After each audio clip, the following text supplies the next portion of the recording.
Hari Hara Rama Krishna Yadavaya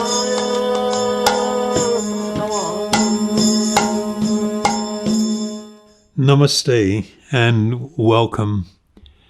So we're going to be doing a study of the Bhagavad Gita. This Bhagavad Gita is probably one of the most widely read of all Vedic or yogic texts.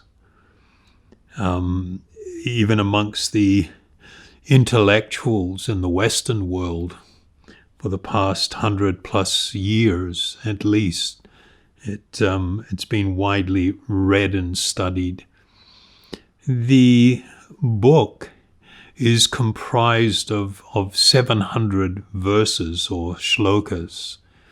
And so what we're going to do is we've chosen 40 of these verses in order to make it so that we can maybe understand what is the essential message. And for this reason, we're calling it the Bhagavad Gita Chalisa. Chalisa in Hindi means 40. So in our study of the Bhagavad Gita, we won't be covering all of the different topics that are contained there. There's actually quite a large number of different things that are covered in the Bhagavad Gita, which many of them are very unfamiliar to the Western mind, if I can put it that way. And so we won't deal with all of them. We'll be just dealing with the essential message in the hope to make it so that people can come to appreciate the actual essential message of the Bhagavad Gita. The Bhagavad Gita is actually one chapter from a much vaster work, the Mahabharata. The Mahabharata is one of the great epics that have come out of India since Vedic times. It was compiled by Srila Vyasadeva, the compiler of the Vedas. And it tells the story of a tremendous family rivalry. This rivalry starts with 3 brothers. The eldest brother, his name was Dhritarashtra. Don't worry, you don't have to remember names. Dhritarashtra was born blind in a royal family. The second son was Pandu, and the third son was Vidura. So, as was the tradition, normally the eldest son in a royal family assumed the throne upon the death of the father or when the father retired. But in this case, because Dhritarashtra was born blind, it was considered that he would not be able to actually rule effectively and efficiently. And so the second son, Pandu, was made the king. There was a certain amount of animosity or some feeling of towards Pandu by his elder brother because of this. And Pandu eventually had 5 young sons. Dhritarashtra had a vast number of children. And Pandu died in an untimely fashion at an early age when his children were still very small. So they were considered, of course, unfit as young princes to be able to rule the kingdom. And so Dhritarashtra stepped in and became the regent with the understanding that he would administer the kingdom until the sons came of age. But during their childhood, there was this envy and animosity of the sons of Dhritarashtra towards the sons of Pandu, known as the Pandavas. And there was even, it came to the point where there was an assassination attempt on the strongest of the young princes. And the family had to, then there was an attempt to kill all of the family members, including the widow, her name was Kunti, their mother. And so they had to flee into hiding.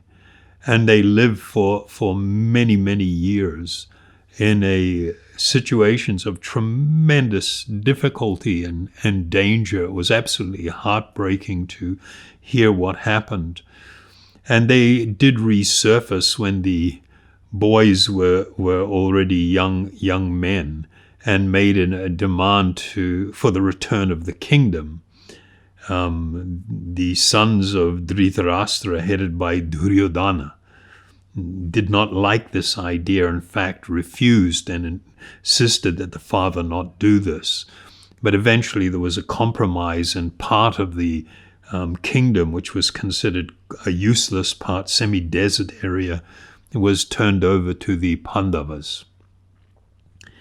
When that happened, the climate suddenly changed, and the area that they had to rule now became extremely fertile, and a good percentage of the population of the kingdom moved under their protection because they were greatly loved. And so there was all this intrigue going on, and enviousness, and this feeling of, they may come to take the rest of the kingdom from us on the part of the sons of Dhritarashtra, known as the Kurus. And so there was an attempt to manipulate them and to cheat them, and they actually did, through a process, cheat them from the balance of the kingdom, and created a situation where they were driven into exile, where they had to go and live in the forest in exile for 12 years. And then part of the deal was that on the 13th year, if they were discovered, they would have to go into exile for another 12 or 13 years. So it was this pretty horrible situation that was arising.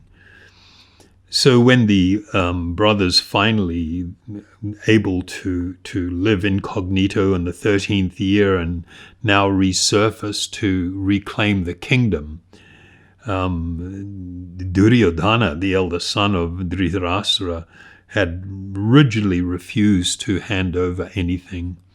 And so now a situation came about where a war was going to take place. And we saw the kings and princes from different kingdoms, along with their armies, begin to take sides in what was to be one of the greatest battles in India. So it was during this time that you had these two armies facing each other, that the second son of Pandu, his name was Arjuna. So Arjun, he had asked Lord Sri Krishna, who had appeared on the earth at that time and was a friend of the Pandavas, and actually a family member also. He had volunteered to be the chariot driver of Arjuna, who was one of the greatest bowmen of his time, to assist him in this way, but not to fight himself in the battle. And Arjuna asked Krishna to please bring the chariot down into the middle of the battlefield so that he could view on both sides the armies that were arrayed against each other. And driving through this battle formations, Arjuna suddenly became incredibly overwhelmed, seeing that we had intimate relatives that were about to do battle and kill each other.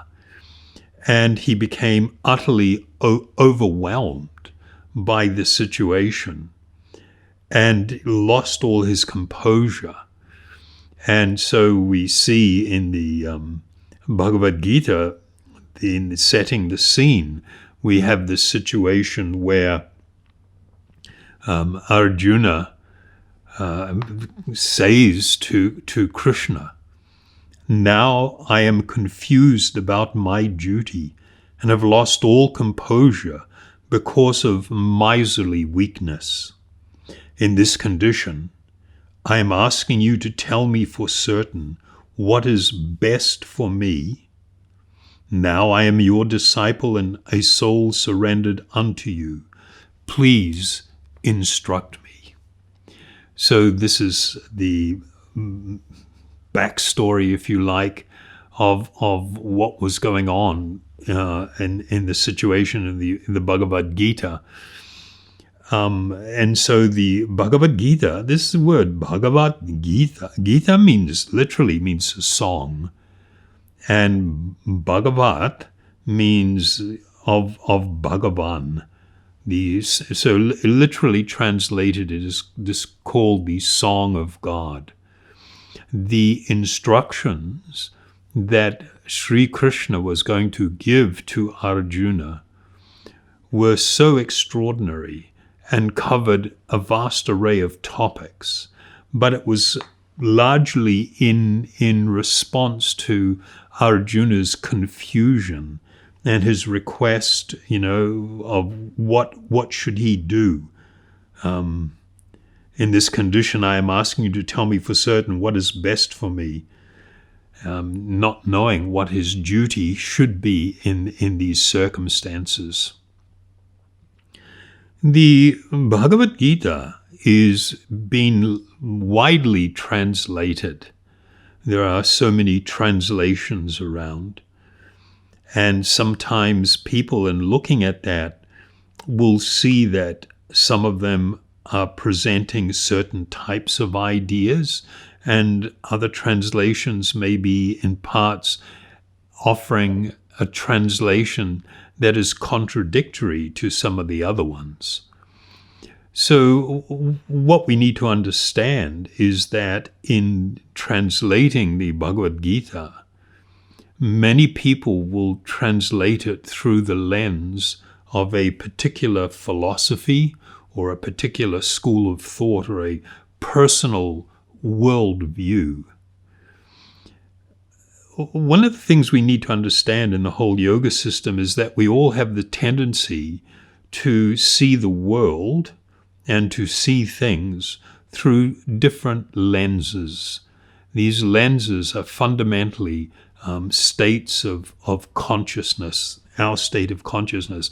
And often people are not appreciating how much their state of consciousness affects their ability to hear and see things, because we tend to color that which we hear and see through these different filters or states of consciousness. In the Bhagavad Gita, there is actually a very interesting concept that's taught at one point, and it deals with this subject, and it references the what is night for all living beings. So the verse is, what is night for all beings is the time of awakening for the self-controlled. And the time of awakening for all beings is the night for the introspective sage. So we're not going to talk at any length on this, just raising this point, that it's possible for 10 people to see or to hear something, and for each of them to hear or see something slightly different or even very different from each other. And it's our own state of consciousness that affects that. So we also have to recognize that all human beings in the conditioned state suffer from what is considered 4 defects. So the first is called Brahma. Brahma means that we have a tendency to commit mistakes. Everybody in the world Anyone in a conditioned state will have that tendency. The second defect is called pramada. Pramada literally means illusion. We can be subject to illusion. We know this from magicians, or as they are now called, illusionists, who understand how people's brain and sensory perception works and are able to do things to make you think something has happened that has not actually happened. Then there is the third defect, vipralipsa. Vipralipsa means we have a propensity to cheat, both ourselves and others. And then there is the final defect, which is called kara napatava. This means sensory inefficiencies or limitations. That my sense organs, which I use for acquiring knowledge, are not all-powerful. And because there are deficiencies, there will be always limitations on the nature of the knowledge that I can acquire through them. So this kind of leads us now into this, okay, if this is our state, if we recognize that we have these things, that we can be put into illusion, that I do have biases, I do have ways of seeing things that can make it so I don't see things as they actually are. This leads us into what in the yoga terms they speak of two ways of approaching the acquisition of knowledge. One of them is through what is called the ascending process, the aroha pata, the ascending path, where I try. It's like when somebody climbs a mountain and they try to do it just through their own power and their own strength. They try to claw their way to the top of Mount Everest, for instance, with their own skills and training and conditioning and through their own power. But this is considered not a reliable way to try and gain truth, because once again, we are not eliminating the four defects and the different states of consciousness that can determine how we look at the world and how we hear and how we understand. The other part is known as a descending path or descending process, avaroha panta. And this is the path where one receives from higher authority that which is transcendental or spiritual knowledge, just as Arjuna had turned to Krishna and said in his state of confusion that, now I'm confused about my duty and I've lost all composure because of miserly weakness, and in this condition I'm asking you to tell me for certain what is the best for me. Now I am your disciple and a soul surrendered unto you. Please instruct me. So this was the Vedic process where one took instruction from a higher source, from a perfect source, and then endeavored to come to appreciate and see that for themselves. And this process is pointed out in the Bhagavad Gita, where Krishna references the system in the second verse or shloka in the fourth chapter, with the opening line, Evam parampara praptamimam. This parampara is a system by which one can acquire actual transcendental knowledge. So in this verse, the English translation is, the supreme science was thus received through the chain of disciplic succession, and the saintly kings understood it in that way. but in course of time the succession was broken, and therefore the science as it is appears to be lost. So in speaking to Arjuna, he was saying that he was now re-establishing one of these lineages through the system of parampara. Parampara literally means the handing down of teachers from a perfect spiritual teacher to a disciple who becomes mature in their realization and is able to likewise pass down. These disciplic lineages were considered of not just importance, but paramount importance in acquiring spiritual knowledge in the Vedic system. When somebody asked a person, or a person was going to speak on a spiritual subject, somebody would ask them what is their lineage. And if a person did not belong to what was considered an authentic lineage, one didn't waste their time listening to what it is that they had to say, knowing that what they were going to say is in all likelihood simply mental speculation. So in our attempt to penetrate the great truths of the transcendental truths of the Bhagavad Gita, it means to try and understand what is the intent and the actual message of the speaker. So one has to put aside all material consideration, all personal bias and conditioning, and be open to actually hearing this message and understanding what it really is, to hear the message as it really is, not as an interpretation. My initiating spiritual master, my Diksha Guru, A.C. Bhaktivedanta Swami Prabhupada, he did a very famous translation of the Bhagavad Gita, in which he called the Bhagavad Gita as it is, because he stressed the importance of us actually understanding both the intent and the message of Krishna in his speaking. So within the Bhagavad Gita itself, Lord Krishna speaks about why Arjuna was preeminently qualified to actually receive this message.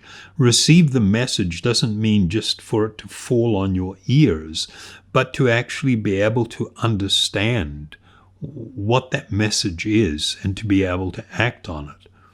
And so some of these qualifications were laid out in the Bhagavad Gita. For instance, in the 4th chapter, in the 3rd shloka, it states, that very ancient science of the relationship with the Supreme is today told by me to you because you are my devotee as well as my friend, and can therefore understand the transcendental mystery of this science. So here we see these two words that I've highlighted, the bhakta, or the devotee, one who is following the process or the path of devotion, the process of bhakti yoga. But he specifically also uses this other term, saka. Saka means a friend in the deepest sense. So this connotes a certain attitude towards Krishna in being able to hear his message. He also states in another verse, in chapter 9, verse 1, the Supreme Lord said, my dear Arjuna, because you are never envious of me, I shall impart to you the most secret wisdom, knowing which you shall be relieved of the miseries of material existence. So drawing your attention to the highlighted word, anasuya. Anasuya, or non-enviousness, is like really a profound spiritual principle, which we will get into as we deal with things. It was something that in my early years I had great deal of difficulty trying to understand how one could be envious of God, if we put it in the most simplest way. And of course, this consciousness manifests in our desire to be the center of things. Even, in my own life, I see everything in the world in relation to me. I see myself as the center of things. My desires, my wishes are central to my life. And this was all part of this corrupted condition that makes it very difficult for people to come to the platform of actual self-realization. So this is a big subject, but going on in the 18th chapter, in the 64th shloka, Krishna says, "Because you are my very dear friend, I am speaking to you the most confidential part of knowledge. Hear this from me, for it is for your benefit." And again, drawing your attention to the Sanskrit term Ishtahashi. This really means like really beloved. It is a state of deep and loving friendship. And so these things point to, they direct one as to how one needs to become situated in order to be able to actually hear the message of the Bhagavad Gita and to benefit from it.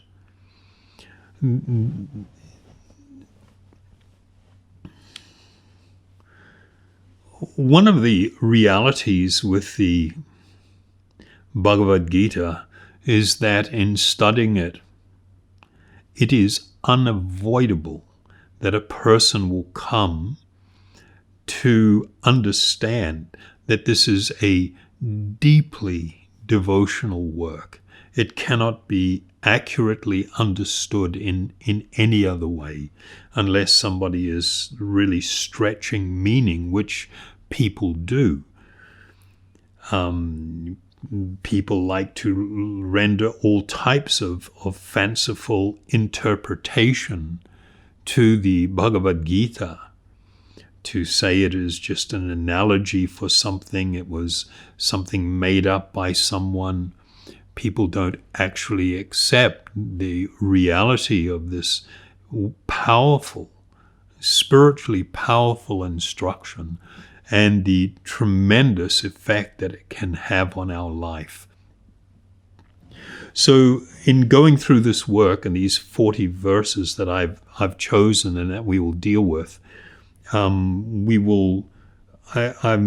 going to present things where we will chant the Sanskrit, because there are actually, I was quite surprised, and a good number of people who are very interested in learning some of the Sanskrit. We will also explore the synonyms, the Sanskrit synonyms in English and meanings. We won't do it all the time, but in certain cases. We will also, from time to time, reference commentaries of great spiritual luminaries from ancient times so that we can benefit from these very ancient understandings and authentic understandings of this great transcendental message. So I really hope that you will join me in this journey and that you will derive great benefit from doing it. So we'll be releasing the talks from time to time, and I'm not sure, some of them we will do 2 verses or perhaps even 3 verses together because they're all very much connected. So I'm not sure exactly how many videos that we're going to end up having here.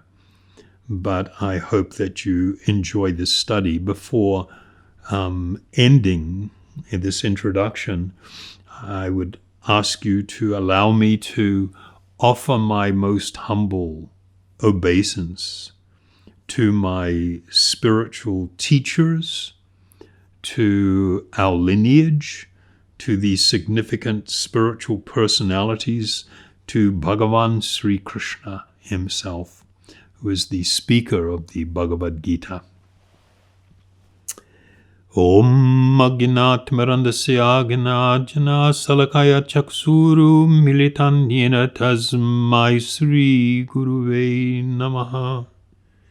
Bhaja Sri Krishna Chaitanya Prabhu Nityananda Sri Advaita Gadadhar Sri Vasadi Gaur Bhakta Vrinda. Hey Krishna Karuna Sindhu Dinabandhu Jagatpate Gopisha Gopika Kanta Radha Kanta Namostute. Om Namo Bhagavate Vasudevaya. Hare Krishna, Krishna Krishna, Hare Hare, Hare Rama, Rama Rama, Hare Hare.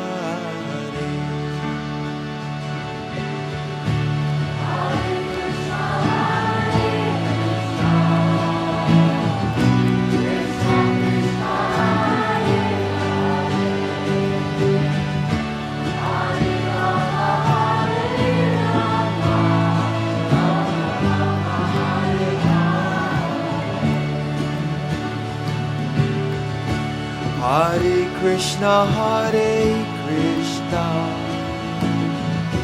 Krishna Krishna, Hare Hare, Hare Rama, Rama Rama, Hare Hare. Hare Bol.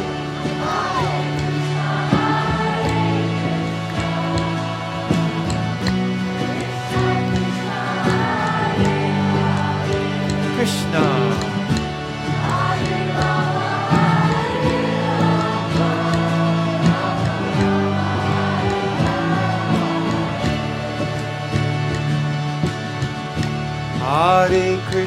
Hare Krishna, Krishna Krishna, Hare Hare, Hare Rama, Rama Rama, Hare Hare.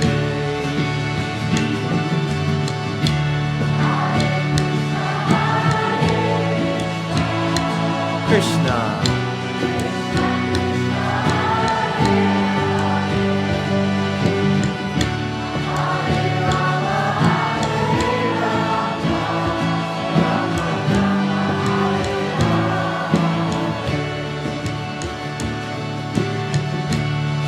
Hare Krishna, Krishna Krishna, Hare Hare, Hare Rama, Rama Rama, Hare Hare.